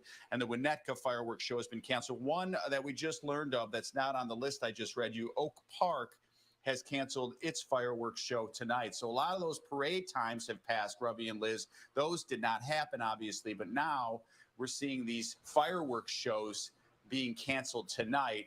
So for a lot of people, family and friends who wanted to go and enjoy the evening, if it stayed dry, because I know there's been some severe weather that Larry was reporting on earlier south of us, a lot of these fireworks shows just aren't going to happen tonight because of this horrible tragedy that has happened in Highland Park as authorities continue to look for this shooter. You said it, Rob. That's it's affecting everybody all over the place. Now, thanks to our Rob Elgas for that. We caught up with someone actually who dropped off his kids at that parade route just before the gunfire started. I just saw people running one way. I knew my girls were up here. And as soon as I got a call that they were safe, we just started triaging people. I have limited first aid experience, so I was mainly taking direction from paramedics, CPR, stopping bleeding, lifting bodies. It's all you could do at this stage, and they needed all the help they could get. It looks like it's not something that's supposed to happen here. It's not supposed to happen anywhere. But this would be one of the last places I would think this would happen. Just terror in that man's voice. All right, take a look at the perimeter right now. This is the current shelter-in-place set of boundaries. So that is Green Bay Road in Highland Park, over to Laurel Avenue, over to St. John's, and up to Elm Place. So it's about 10 square blocks. Now let's go to our Christian Picos, who's right there at the firehouse. Hey, Christian. Yeah, hey, Ravi, we have been here all afternoon awaiting more information, more updates on this horrifying 4th of July incident. We are expecting a news conference to begin at any moment now. At around 4:15, it was supposed to start, according to the FBI from Chicago. We are also learning that Governor J.B. Pritzker is expected to address the public on this just absolutely disgusting incident at around 5 o'clock this evening. So just about 40 minutes from right now. So we're looking at a couple of news conferences, a couple of major updates that could be happening in the next few minutes or so. Of course, we have talked about it all afternoon, but if you have any information, you are asked to call 1-800-CALL-FBI. Any sort of information that could help first responders, could help law enforcement apprehend the suspect is absolutely necessary at this hour. They're asking for any cell phone video of parade goers who were downtown at around 10:15 when this shooting unfolded. Any video from businesses as well is asked to be turned over to local law enforcement to help them as they continue to look for the suspect. Not too far from where I'm standing right here at the Highland Park Fire Department headquarters is where that perimeter is set up. We have been told that residents standing outside that perimeter are no longer asked to shelter in place. But as we speak, Ravi and Liz, that active investigation for this gunman continues at this hour. Christian Pico standing by the firehouse right there. Tell us a little bit, if you will, Christian. We heard from Michelle earlier the eerie sense of calm and kind of silence around there. These first responders, that's probably their first job on top of everything else, is to stay in control and ensure that they're able to render the aid that they need to. What's your sense of the feeling around where you are? You know, it is so amazing, despite what happened, to see how immediately, like right away, you had first responders from all over Chicagoland rush into the area to help out Highland Park, as they are the lead on this investigation right now. We've seen folks from the FBI, we've seen folks from the ATF, Lincolnshire Police Department, of course, the Highland Park Police Department. Agencies from all over the area are working tirelessly to help out these first responders on what is going to be one of the most difficult days of their lives. We've seen folks from the American Red Cross even passing out water and food to those first responders who have a long couple of days ahead of them as they continue to recover from this horrible tragedy. So it is amazing to see people from all walks of life coming together to help each other out and just to lift spirits just a little bit as we continue to learn more information. All right, Christian, and as you've been talking, we're looking at some images from Chopper 7 HD of a pretty decent police presence over Deerfield and McDaniels. That's in the Highland Park community. A pretty heavy concentration of armored SWAT vehicles and tactical police officers that have responded to that area. Of course, at this moment, we don't know what they are doing there, but perhaps when Snapshot of what I'm doing in a here. few minutes, you might be able to ask them, if they don't mention it, what is going on there in that area. So clearly part of this investigation, because it's outside of the area that's under immediate lockdown. Sorry to jump in there. The hospital folks are about to speak. These are folks at Highland Park Hospital, and let's listen in. Our America Watch is also standing by. We're here to spend a few minutes with you before it opens up. They've also got work to do inside the hospital, so go ahead. Brigham, you want to read off? Sure. Yes, my name is Brigham, Brigham, Temple, Temple. I'm the medical director of emergency preparedness for the North Shore University Health System. Introduce yourself. My name is Mark Talamonti, Talamonti, and I'm the chairman of the Department of Surgery for the North Shore System.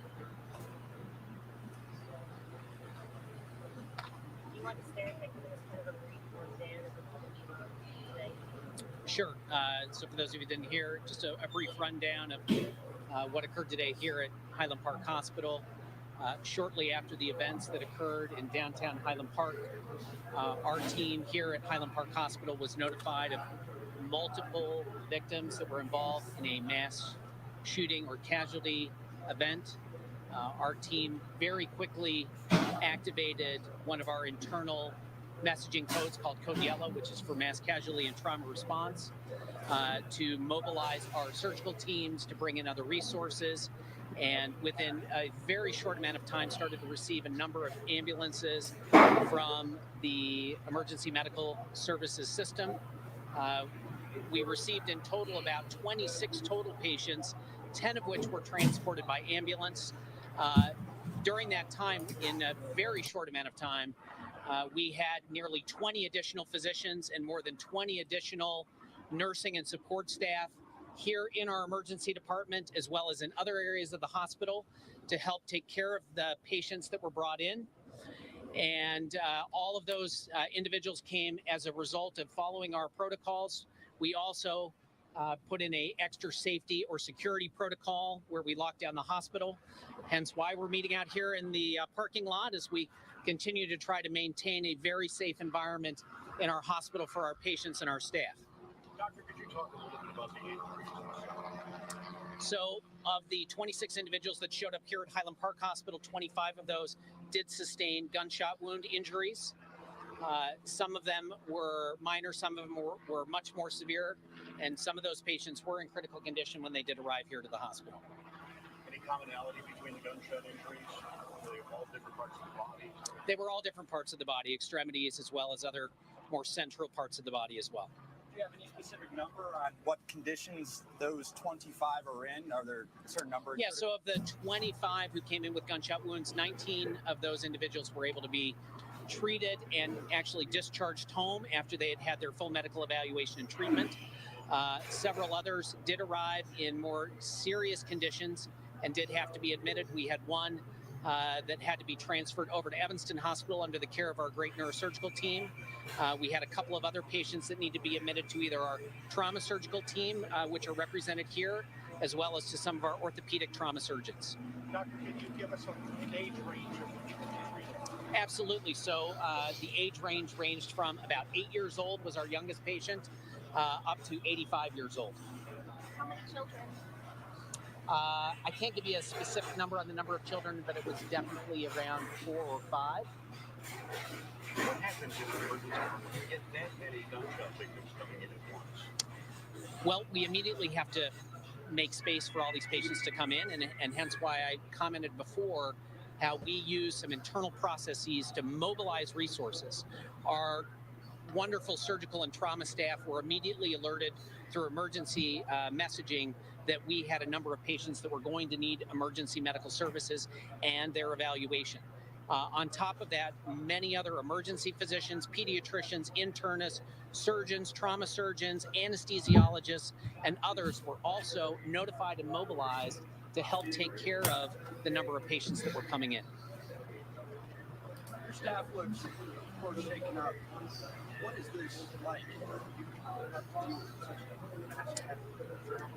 Well, I think, listen, there's been a lot of different events that have happened in the United States, and this obviously now has hit very close to home.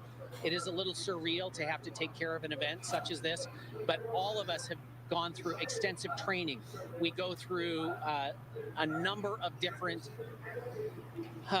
programs, training. We practice for these events, even though we hope they never happen. And so I think our team very admirably handled the situation today.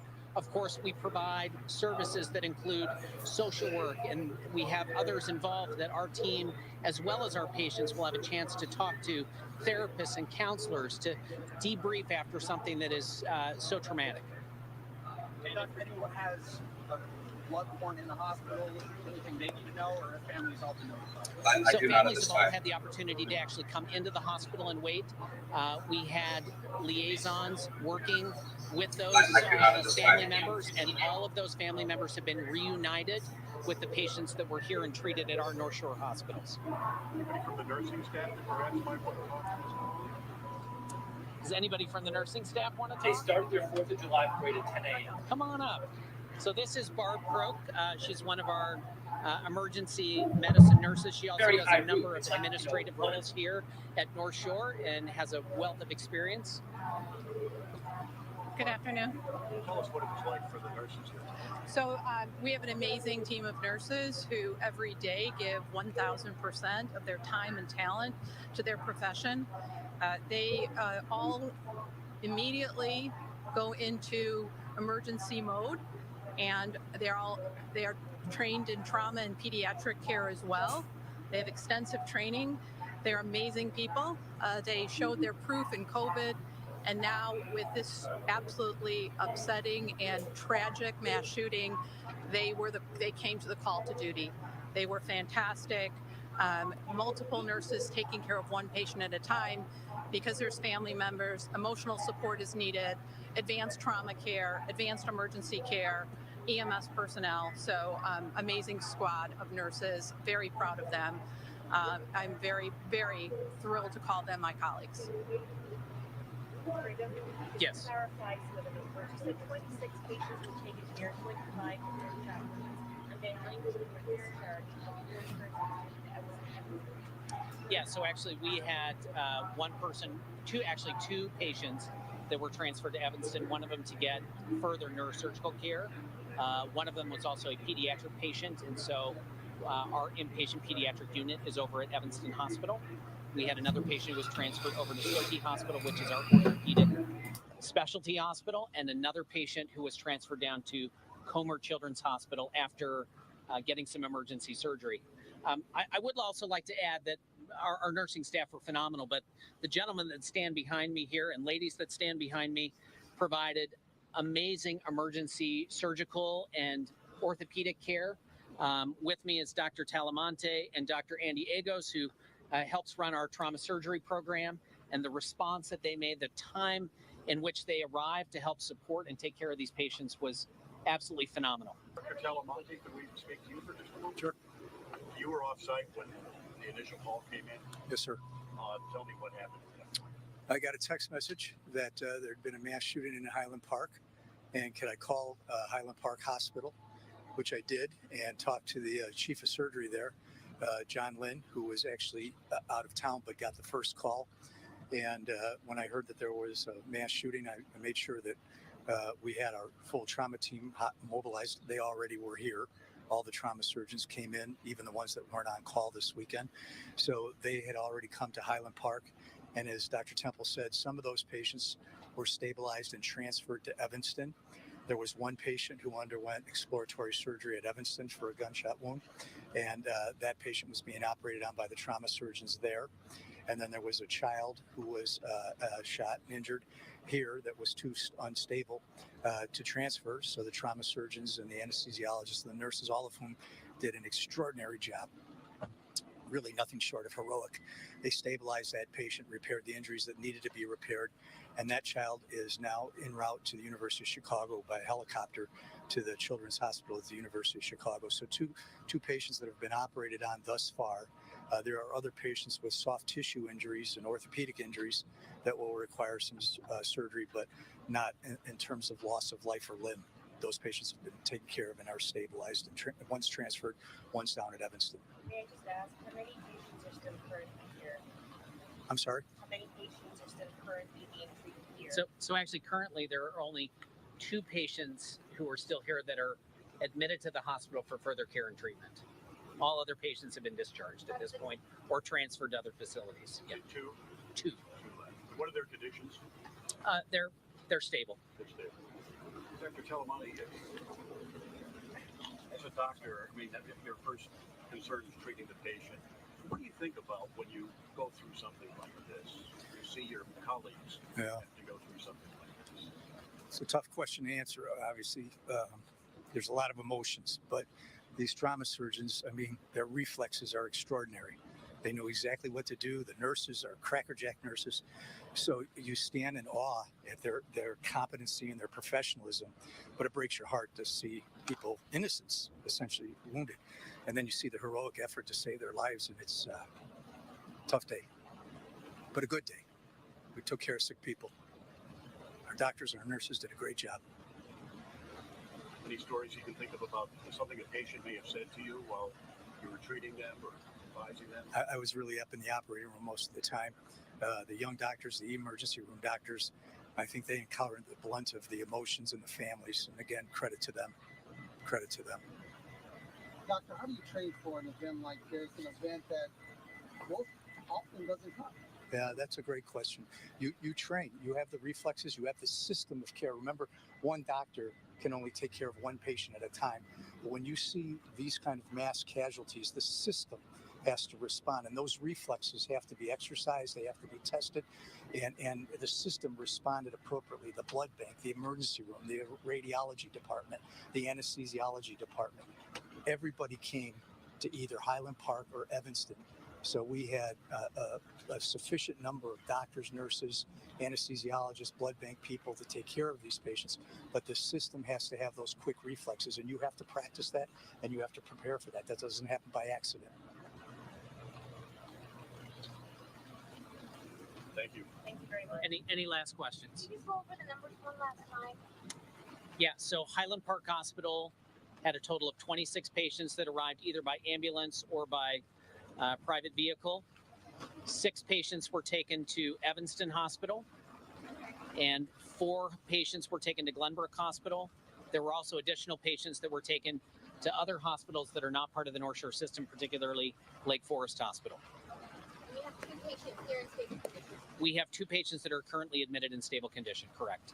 And you said of the pediatrics, one was taken to Evanston, another to Comer? Correct. So one patient, one pediatric patient was transferred over to be admitted at Evanston Hospital, and the other one was taken via helicopter down to the University of Chicago Comer Hospital. Now it's raining on them. Wrap it up. Yep.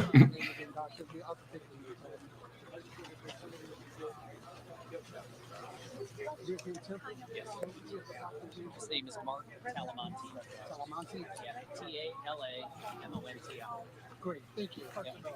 All right. Again, you've been listening to the frontline All right. doctors and nurses. It's time It's to part of the North Shore system, which is the main hospital in Highland Park that these victims of these gunshot victims it's time to go relax for a while. I'm gonna keep an eye on this. Anything else comes up, I'll come back here and post that. Please keep everybody in mind if you're the praying type. Say some prayers for those that are injured and deceased. We'll talk again in a little bit. If there's any updates, I'll come back. Enjoy your 4th of July. Be safe. Eat. Pig out. And for as much as you can try to have fun, just keep in mind this crap that's going on right now in Highland Park, Illinois. All right. Be safe. Talk to you soon.